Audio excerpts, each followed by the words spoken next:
Welcome to Lovesick, the podcast where we dive into health, wellness, and relationships and their impact on the world today. Come be a part of the discussion and join our community by following us on YouTube, Instagram, and listening wherever you get your favorite podcast. Enjoy the show. Welcome back, everyone, to Lovesick Podcast. I'm your host, Dorothea, and we have Michael and Jada. We have a very, very special show today. We have Dr. Ebonie Vincent-Sleet. She is a board-certified podiatrist in the Long Beach area and other areas as well in OC. Mm-hmm. But welcome. Thank you. Thank you for having me. Thanks for coming out because we know you have patience and you have to zip through here to the studio. But, you know, it was great when you invited us to the event that you had. Yeah, it was so really maybe nice. if you can tell people a little bit about your practice and Sure. what is a podiatrist for people that don't know? Yes. Right. I mean, Yes. that's a good question. Yes. So I am a podiatrist, which means I am a specialist of the foot and ankle. We do surgery, but we also do non-surgical things like sports medicine. We deal with the diabetic population with, overgrown toenails, calluses, things that are good to maintain healthy feet. And also to prevent things like wounds. We deal with people who have neuropathy, people who have flat feet, cavus feet, any type of feet. If you have feet, you can come see a podiatrist. Okay. And if you have an injury, we can tackle that with surgery. So, Do you find that most people come to you though if there's more of an issue? Because I always feel like when I think of going to a podiatrist, and you and I have had this conversation before, but like I would be like, oh, something is wrong. Right. yeah. Now let me go get it checked out. I mean, that's kind of a key for most specialists. Like people go see their family doctor for their yearly checkups, you know? People go see specialists when they have something already wrong. Preferably, I like to work from a standpoint of prevention. As we all should. Come early. Come early. Come early. Don't wait till it's already messed up. We can try and help you. But people usually always come after having pain for not just for a week either, for months, years, So you don't have to just grin and bear it, with foot pain. I think that the feet, they're a humble portion of your body. You forget about them until they start to hurt you. And then you realize just how it affects every portion of your life, I'm usually seeing patients when they're already crawling to the podiatry office. Yeah. But that is true because I think a lot of people do take feet for granted because it's like, yes, we can get around, but I'm never thinking like, thank God for my feet sometimes. Like, you know what I mean? And I think it's something like when you say when people wait for pain and it's like, oh yeah, now I have this issue. I should go get it looked at instead of being like, this is something that gets me around all the time. Just kind of like a car. You need the maintenance on it. You definitely do. Yeah. I mean, it all starts too with your feet. Like if you go to the cardiologist and they're like, well, you need to lose some weight. And what are you going to do to lose weight? You're going to exercise. If you can't use your feet to exercise, it's like, what comes first? Are you losing the weight or are you getting your foot problem solved? So it's important. That is true. And in your observation and being a podiatrist, at what ages do you think that most patients start coming to the office to get a good question? I mean, I do see patients as young as 18 months as opposed to 90 years old, but I think that the bulk of my patients, they kind of settle between 30 to 65. Wow. Like right when you're knee deep in your career and you don't have time for foot surgery, right then, that's when you need foot surgery. Like, wow. From the stiletto wearing or just. Well, you think about it, past athletes who no longer practice every day, who are weekend warriors, they come in for injuries all the time trying to do soccer, basketball, volleyball, things of that nature. Runners, if you're a marathon person, you're trying to still get in shape. Long Beach Marathon's coming up soon. I've been seeing a lot of people for that, which is good for prevention. Right. You'll probably see a lot afterwards too, but, come see before. And then, you're on your way to retirement.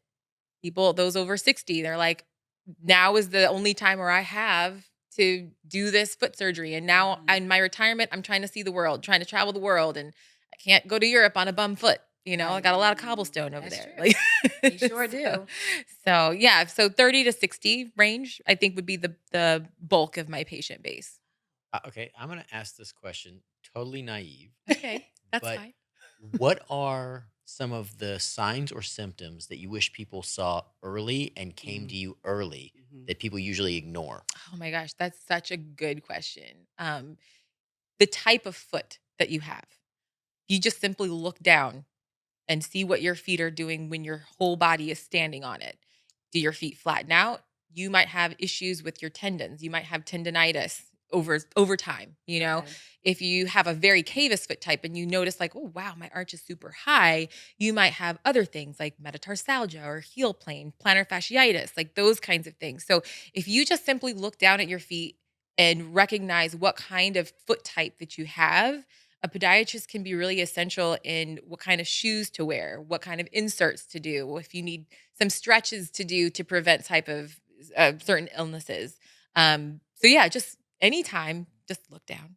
Yeah. No, but that's good. Yeah. Well, I'm Wow. going back to what Jada said. I think most people don't, right? No. And so I love that because we come when the problem usually, like as a weekend warrior, I'll tell you, I come when the problem is so bad that I couldn't walk it off or that I couldn't hide it or put up with it anymore, right? And at that point, I brought you a big giant mess that now you have to probably unravel layers of problems. Yeah. And that's to your point, it took you a while to get here to this pain level. And there are no quick fixes when it comes to medicine, especially when it comes to your foot.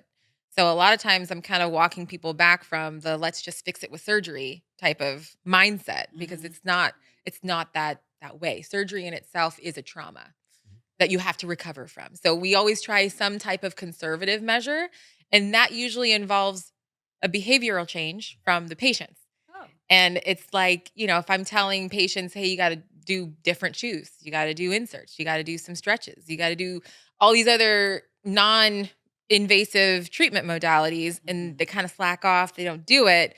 Right. It's kind of like, well, inevitably, it's going to require more. Right. Yeah, exactly. That's actually a good point because I remember watching those old like Dr. Scholl's commercials and I remember seeing like the inserts and I was like, this is stuff old people do. And it's like, you never think about, I mean, I think about it now all the time because I'm like, oh my gosh, can I walk, like whatever. But it's like something that is never on my brain. So if I'm coming in for like just a checkup or preventative measures, what kind of stuff like do you talk to your patients about? Specifically about their foot type. That's one major thing. And then I always ask people like, what are your daily activities? And then what are your goals? Like, what do you want to do with your body that you're not able to do? And that way we can kind of go from that vantage point. When it comes to prevention, and I see like, oh, maybe this person has hammer toes, the beginnings of hammer toes, or they have some midfoot pain and maybe it becomes midfoot arthritis. We can suggest like just simple over-the-counter insole, not necessarily a Dr. Scholl's because those are a little bit softer for older people. This is my ignorant story out here, No, I mean, But people don't know. but people don't know. And Yeah. That's one of right. the things I would tell people, I was a coach for years and I was an athlete and then I was a coach. Cleats are horrible for people's feet. They're some of the worst, like for your feet, they're some of the worst shoes or things you could ever wear because most of them are really cheap or no real insole in them whatsoever. And almost none of our athletes wear insoles. And this is one of the places like with my kids, you're wearing your cleats or going and practicing competing for hours on end. Doing strenuous things. Right. Yes. And pushing your body. So we're training your body to break in a way, in a lot of ways, because we don't ever think about kids' cleats or the shoes that they're wearing or how they're doing it. But if you're out there running on the field, like when my daughter, as a competitive softball player, she's playing 5-6 games in a day. Oh, wow. You're out there 10 hours. Yeah. And I could not get most of my players to get inserts or to get their feet checked, which I thought was mind-blowing. Yeah. Yeah. I mean, to your point, soccer, softball, things of that nature. Cleats they have spikes and they're designed to like slam your foot in the ground and hold it in the ground to do whatever your motion is, forget about your arches. Right. Nobody cares as long as you're doing the movement that you need to be doing. But to your point, like prevention is the key. If your daughter was wearing one of the only people on the softball team to be wearing inserts with their cleats, then kudos to her. I used to play competitive volleyball and we always wore ankle braces, figure 8 ankle braces. As prevention. I've never had an ankle injury. Right. Had a few knee injuries. Right. But never an ankle one, Yeah. So, I mean, you just have to do it. You have to do the prevention for sure. I have a question, and I'm sure other people may be thinking the same thing. Is it hereditary to have feet problems? Yes. Yeah, that's what I'm afraid of. That's why I wanted to ask you, like, is this hereditary? Yeah. Well, I felt like Nanny would be at the doctors all the time with her. For her feet. That's why I was asking. She was like at least 40-something when I was like a kid. Going to the foot doctor. Yes. That's why I'm like, you're like, is this hereditary? I'm like, oh no. Yeah. I mean, yeah, a lot of things are genetic, when a lot of people, especially for my bunion patients, I usually ask them, I'm like, so what does your mom's feet look like? What does your dad's feet look like? What about grandma? Was grandma hobbling around towards the, her end of days, like wishing and regretting that she had different kind of feet? Then, oh no. It's just one of those things because if people see the beginnings of a bunion to form, they're like, oh no, it's coming, like her feet are coming for me. And so I usually ask them, like, how bad were they? Because I can't predict the future. Maybe this is that little bitty bunion is all you're ever going to get. And maybe it doesn't hurt now. And there's no reason to do a preventative bunion surgery if you're not in pain. However, if it continues to get worse and more painful, you probably want to do surgery sooner than later. Right. Because you recovering a bunion surgery at 22 is very different than 70. And that's the other thing. Yeah, that's true. Yeah. Well, that's, I feel like, for anything. Yeah. Like, how long is a person down? Like, someone, do they have to take into consideration that whatever their career is, and if they have to stay down for 2-3 weeks, or I don't even know if it's like that anymore. But what do they consider? Like, Well, I mean, it depends on the type of surgery that you get. But I tell everybody bone heals in 8 weeks. Oh. On average. That means sometimes it could be 10, sometimes it could be 12 weeks. Oh my God. But on average, 8 weeks for bones to heal. And there are surgical modalities that I use to get people back on their feet a little faster, but only in like a protective kind of cam boot. Right. But I tell everybody, look, it's your foot, and the foot holds all your weight. If you're going to do surgery on the foot, you want to sit down for 8 weeks. Like, you want to not try to rip and run and try and get all the things you have, together within that time. You want to take the time to recover, because if you don't, it's kind of ruin the surgery. Right. Yeah, relapse. Yeah. Well, you're looking at your full body weight. Yeah. Rests on your feet all the time. Yep. This is one of those things from an athlete standpoint, going back to that but this goes for everyone, is if you have a problem with your feet, it's going to start to lead to other things. It's going to move up the chain of movement. And so people are like, oh, I have back pain, or, oh, I have knee pain. Yeah, because you're compensating for your feet, right? Yeah. And there's a lot of people as you get older with your circulation change and you start getting neuropathy and not being able to feel down there. You might be doing damage or compensating for things that you don't realize yet. Athletes are the number one culprit to have neuropathy, back pain, hip pain, knee replacements, hip replacements, you name it. An athlete will inevitably get it if they're not cognizant of all the things that can help prevent that from happening. It's just one of those things, Yeah. I mean, you have any stubborn athletes? We're gonna. I know any stubborn? Both of you. We don't have to call them out, but I feel like if my Do I know any stubborn I athletes? feel like if my livelihood was playing, and I'm like, oh, this hurts, but you know what? I got to go on the field. I'm looking at it. I was like, was I a stubborn athlete, or am I still a stubborn athlete, and did I make any? Yeah, like, not just absolutely. do I have any, but, it's true. but Fair. I know where they got it from. Yeah. Like, and that's part of it. But that was also part for me as a coach, right? Trying to be preventative, trying to be conscious of how long are we on our feet? What are we doing? It's so interesting because you listen to people stretch muscles. Do you ever stretch your feet? Do you ever do any feet exercises? Are you doing any In toe bar method, grabs? I am just saying. Get it in there, Bar girl. method, It it's is all the feet. truth. That's It's true. so Right. awesome that you say that, because like you said, everyone is so concerned about if they, rupture a tendon or in their knee or, Yeah. a hamstring pull. That's like the worst for athletes. But it, like you said, all starts with your feet. It really does. Yeah, and I'm always like, Yeah. do you train any part of that, right? Because the chain, that's your location. It's also where you Right. start and stop, right? Mhm, And we mhm. never talk about it. I listen to coaches all the time, and I'm like, well, why does your whole team have hip issues? Or why does your Right. whole team have Right. knee Right. issues? Or how many times have you guys rolled your ankles, but you guys don't do anything to strengthen that part of their body? They're not doing any stretches. They're not doing any, you don't do any toe ups. You don't do any toe grabs with towels or anything else. Like, are you Right. exploring options to strengthen these muscles? Yeah.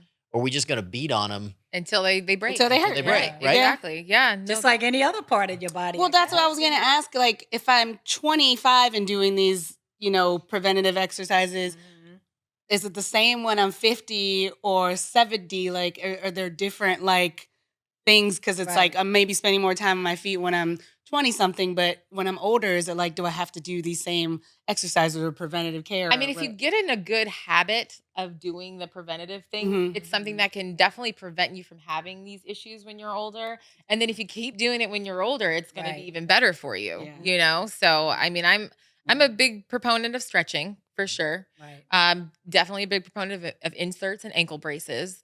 And then the therapy afterwards too, heat to warm up, ice to cool down. You want to kind of treat your body as like a temple, like the best athletes have the nicest looking feet sometimes. Wow.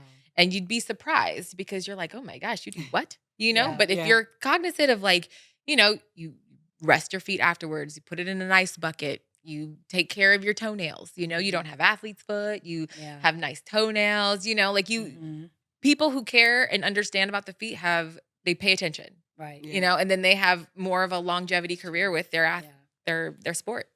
I mean, it's true because, I always think about my feet. I think we have your grandmother's toes. I mean, mine are not Notice me sit this one out. yeah, me. I know, but I know I probably would have to have some work done on my toes. Okay.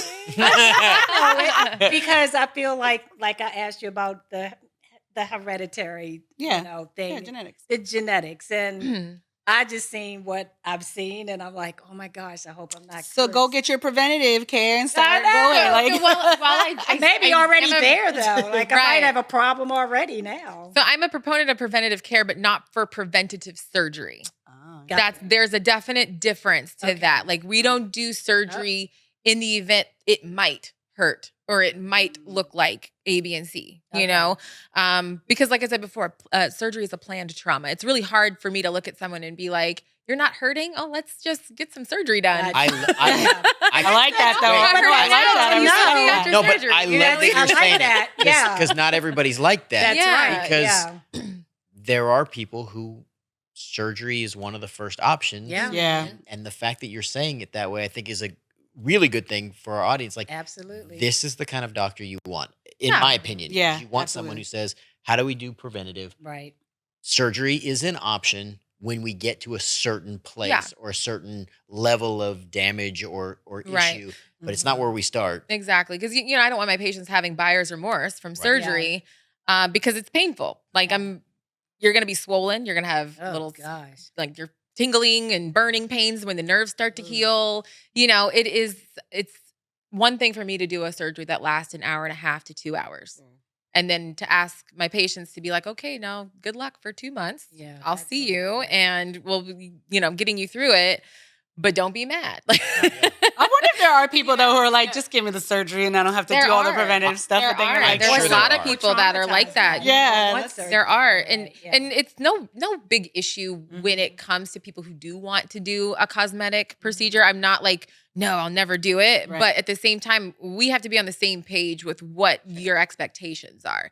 There's no such thing as a pain-free surgery. I know that there's a bunch of advertisements out there that market like it's less pain or, minimal invasive type of things. And I do all of those procedures. But, pain is very subjective when it comes to people. Everyone has a different medical history. You don't know if you've never had surgery before, if you might have fibromyalgia or a condition like CRPS, which is chronic regional pain syndrome. Like, you won't know if you have certain nerve conditions, and I can't predict that you might. So that's why I'm saying, like, if it's something that I can say, oh, there is a problem and this is painful, it's more of a balanced scale to say, hey, like, you probably could use some surgery versus maybe an insert would be better off for you. Right. It's sort of, it's like going to the dentist, like, preventative, and then, oh, you need this done or you need that done, but let's try this first. And if that doesn't work, then we'll consider other options. So it's really nice to know that there is a podiatrist in the Long Beach area, and you can tell the people where the other locations are, just in case the viewers live in those areas, that someone does care about the feet, number one, and then what's best for them. Right. Yeah. No, I mean, Long Beach is our newest location. So I'm on the Long Beach area, 1040 Elm Street. That's right. Suite 300. So I am there Mondays and Wednesdays, and then I'm in my Orange office in the city of Orange Tuesdays and Thursdays. And I do have a surgery day on Fridays because people come for me all the time for surgery, specifically. But yeah, I definitely try to tailor how I practice to my patients' lifestyle, activities, needs, wants, and stuff like that. But it has to be medically necessary, I have a lot of patients who unfortunately have had previous experience with feet, foot surgery, and haven't had the best experience. Right. So I always try to kind of, see what I can do for those patients. And if it's a revision, if it's a surgery revision, then we're gonna fix it, But if it's something that we can help you with to prevent it from getting worse, then sure.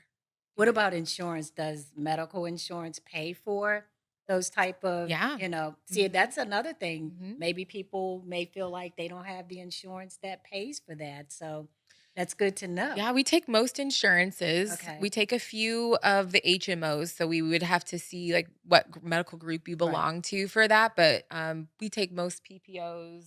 And we also do cash if you have no insurance, and I feel we're affordable, but it depends on the patient. Yeah, for sure. I mean, it's still good to know. I want to know, what was your inspiration to becoming a podiatrist? Yeah.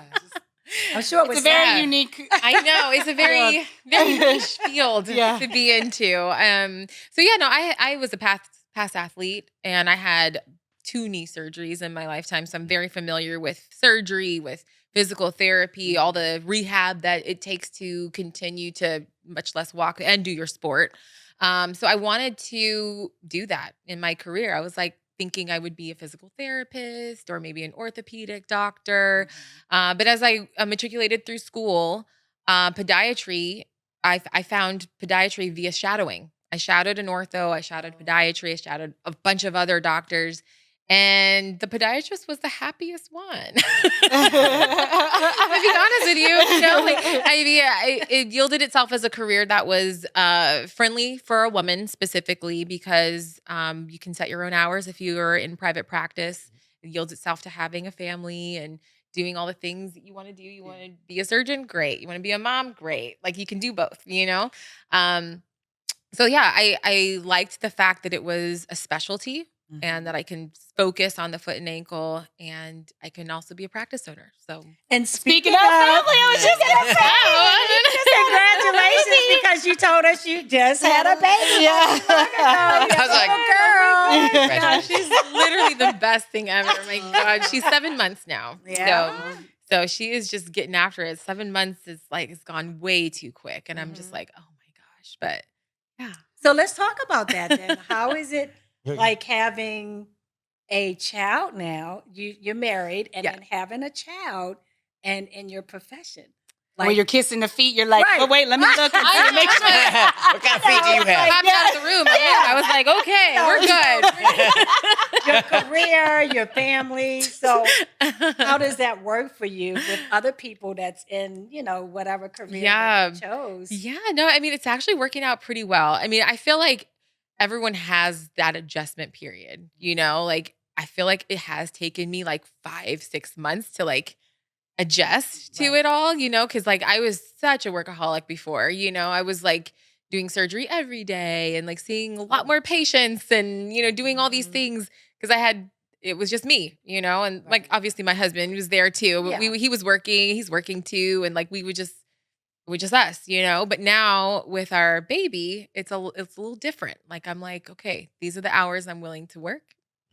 These are the hours I'm available. We talk about boundaries all the time. To set boundaries with the kid. I think it was really hard for me at first because like my career was my child. My patients were my kids, so to speak. You know what I mean? I was always available. And now I'm just like, no, this is my boundary because this is the time I have with my family, and that's the most important thing, Yeah. So it's been a journey, but I think I'm handling it. You got it. Well, and people will respect it. Yeah. Especially anybody who has kids. Yes. Because they'll get it. And I think that's one of the things when it feels weird when career is everything to make the transition to go, okay, career's still super important. Yeah, I love what I do, but my kids are really the thing that is the central thing, right? And so we need to reorganize and reestablish kind of priorities and just kind of certain boundaries, and then setting. It doesn't mean you're not still doing a great job, right? Yeah. You're just more conscious of of it. Right. Allocating different responsibilities to certain people who can handle it. Right. I have to kind of let go a little bit and just trust that what I have set up it should be sufficient. But I have to ask this, though, I swear. When you have outings or you have family gatherings, people are always, Are people afraid to wear sandals? Oh my gosh, no. Are they afraid to wear sandals around you because you're going to critique their toes? Just me. I'm just going to wear clothes. No. It is quite the opposite. I don't even want to tell people that I'm a podiatrist when I go out. I really don't. Because they're more like, is this a problem? As soon as I tell them, they're like, oh, well, let me just get a drive-by consult. Let me just whip out my foot. I'm like, whoa. Like, I just want to tell people, like, I work at Nordstrom's. I deal with fashion and, that's it. Like, I'm not sure if you have oh my goodness, why haven't you seen somebody? Well, wait, I want to ask you this. Can we talk about my feet are killing me for TLC? Oh, right. I just went down the rabbit hole of things. Okay. And so, those are some pretty interesting things to see. Oh, my goodness. Yeah. Can you tell us a little bit about the show and your involvement? Yeah. So it's kind of bizarre. Eugene Young, he's a producer that also did Naked and Afraid. I've heard so it's kind of My Feet Are Killing Me, same lines, He reached out to me and basically interviewed me and saw a few surgeries that I did and was like, we're going to make this show.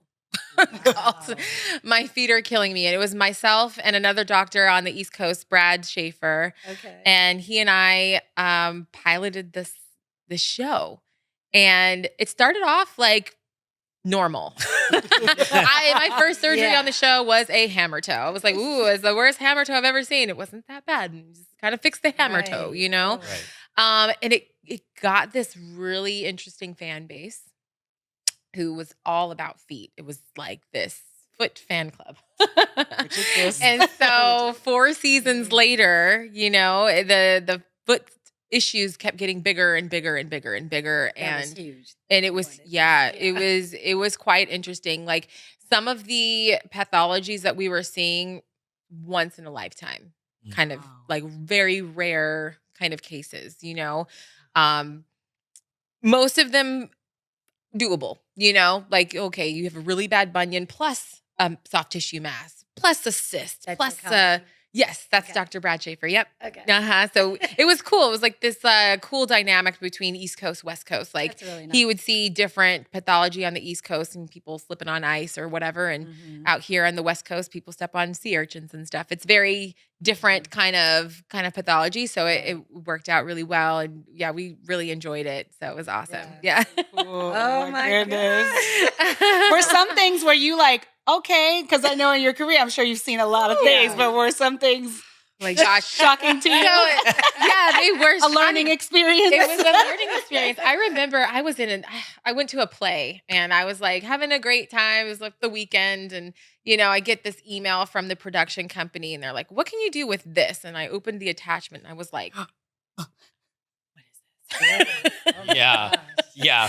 And I was like, let me call my mentor because I don't know. Right. Like what exactly is going on here or what could be done about it. And I had to do a deep dive in research. I feel like during the show, I never like reached out to my mentors or read up on articles more, like even in residency or like school. I was like, okay, so I feel like this is very rare and we need to consult some other people. Yeah, That's yeah. kind of what we had to do on some of those cases. But for the majority of the times, like, it was extreme, but of the normal. Arthritis, hammer toes, bunions, soft tissue masses, but it was the extremes of those, But yeah, it I think educated a lot of people about what kinds of situations could arise and maybe scared people into seeing the podiatrist. Like, oh man, I don't want my foot to look like When it that. gets to that, Right? And I mean, speaking of that, what type of tips would you give people who are With that? well, no, Oh, in no, general, not with like- that. I'm like- just saying in general, like what tips would you give people just to let them know, don't be afraid of the podiatrist. Also, just in general, like here's what you want to look for. You know? Yeah. Just so they know, like Yeah, some something you should- basics, like Yeah. here's what to look for if that's going to cause you future pain. Well, I would say don't wait. That's the first thing. Like, I mean, you got to know the pain scale, out of 10. 10 being the worst pain imaginable, 1 being, it's like a discomfort, My whole thing is you want to see the doctor when the pain level's at a 3 or a 4, not a 6 or a 7. Like you trying to walk things off for 2 weeks or a month, if it's still persistent, you got to come see somebody, So there's that. Don't be in pain for too long. Okay. And then the second thing is if you get some advice from a doctor and it's seemingly very basic advice, still do it, because the most basic things can be causing a lot of improvement for you. I can't tell you how many times I'm like, we're going to try here. We're going to try the bare minimum things for you. Let's try it for a week.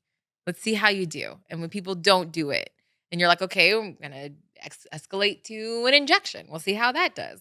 And then let's say the injection works and you're like, okay, great. They still haven't done any of the basic things, so they'll be back. Right. You'll be back and you're gonna be upset if you keep coming back 3, 4, 5 times for the same issue and you still haven't done the bare bones basic minimum things. So that's the other part of it. Don't wait and do the basic bare minimum things to help yourself. Well, and you can't be the only person doing treatment, right? Right. It's like, Right. and I used to say this to athletes all the time. Like, you go to the doctor when it's not working, or you do rehab, right? Yeah. But you don't stop doing any of those exercises once you feel like you're pretty good, right? But people do. I mean, people, It's people are common like, though. oh, I'm feeling a little better, Yeah. or it's not as painful, or oh, that's livable, so I'm. So you're not going to good. do it. Yeah. And so they don't continue to improve, right? They're like, oh, this is okay baseline, and then all of a sudden, just remember, it's gonna degenerate in some ways because you're gonna get older or you're gonna use it more. Like this is not something that's it never stays the same. Right. And Right. so you're on a continuum one way or the other. So you're either Mhm. doing stuff to have that swing be positive Or negative. and the negative is Exactly. going to add up quick. You're absolutely right with that. Sometimes I'm like, well, help me help you. Like, Right. help me help you. Yeah. What can you do to help me? You know? And they have to Right.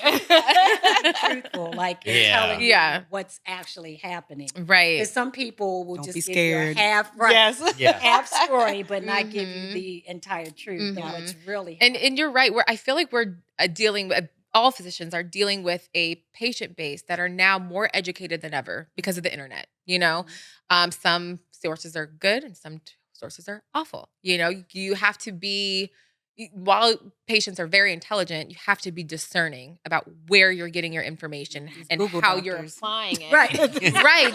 And I can't tell you how many, like, you know, Facebook TikTok. groups, they print out the Facebook group notes and they're like, Well, and Those forms that crack me up. Though, I'm sorry. some of them are well Like, my intended. child is on fire. Yeah. What should I do right now? You're like, Stop, drop, and roll.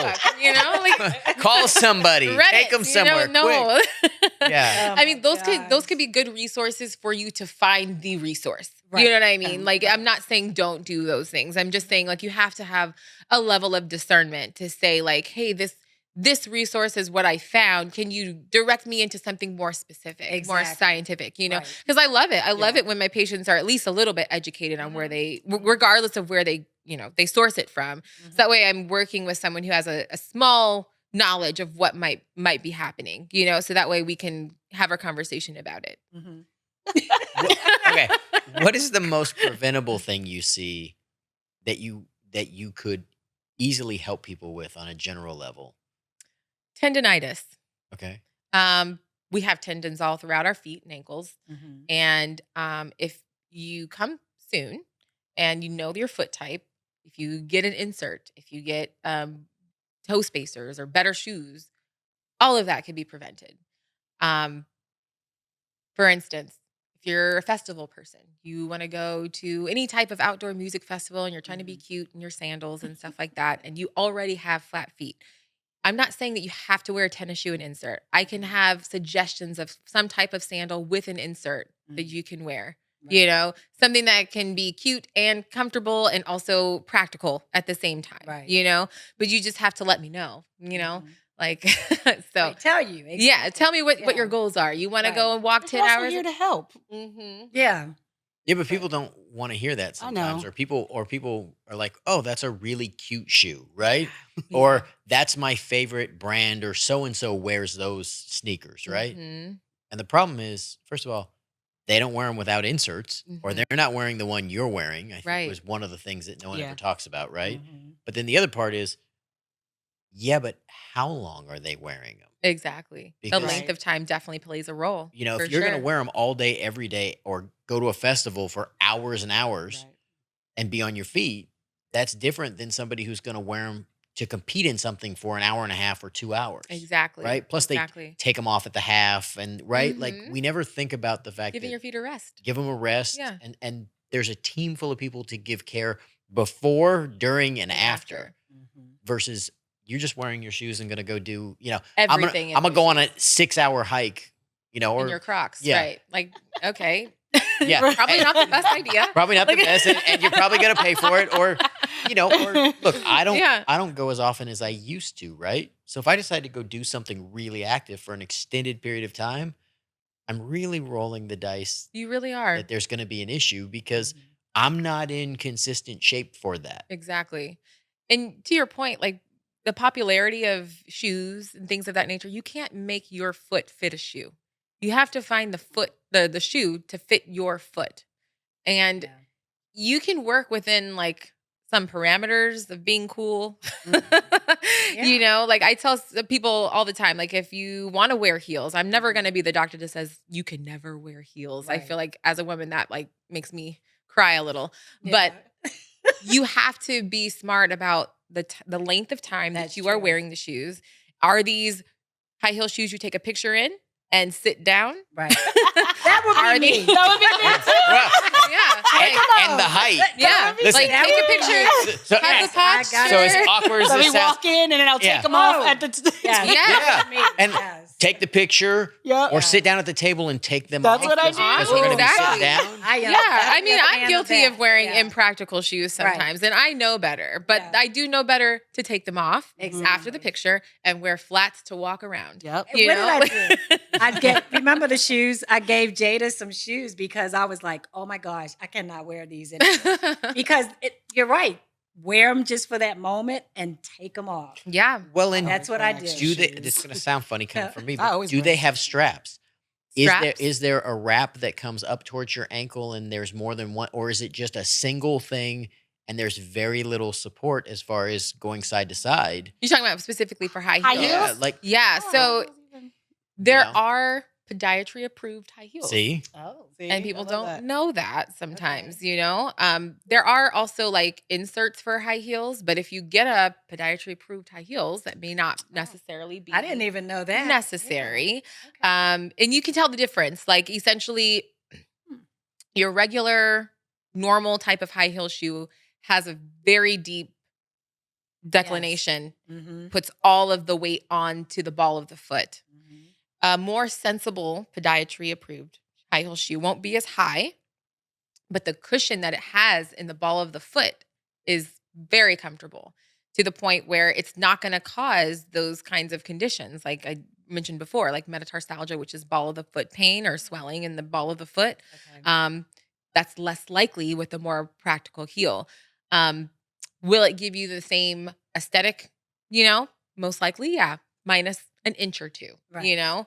But if you're focused on, you know, wearing those Louboutins somewhere, by all means go for it, but have a pair of flats in a bag because We do. those, And sometimes I know. Oh my gosh. You know, non-slip I know that. stuff. Oh. I mean, non-slip stuff like, is great too. you know, or a cushion that goes Mhm. underneath so that Mhm. you have some padding, right? Anti-slippage, yes. And so you're not slipping off of them around when you're doing them, because all of this is like the aesthetic you get, Mhm. but is the aesthetic worth an injury or months of pain or long-term damage? And like that's the question you kind of have to ask yourself. Like if you're on, Depends on who care you ask. though. Listen, Sometimes people are just like, I'm gonna look cute and then if I'll you're- deal with it later. if you're on a red carpet and these pictures are going to live for a long time, Yeah.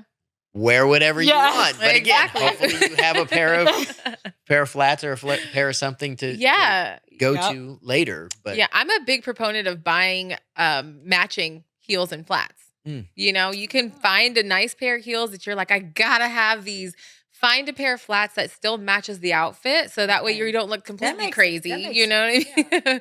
But That's a good idea. That is. Think about well, and sports athletic shoes. I mean, listen, I see guys wearing certain kinds of sneakers that are so flat, right? yeah. And have there's no support. Mm-hmm.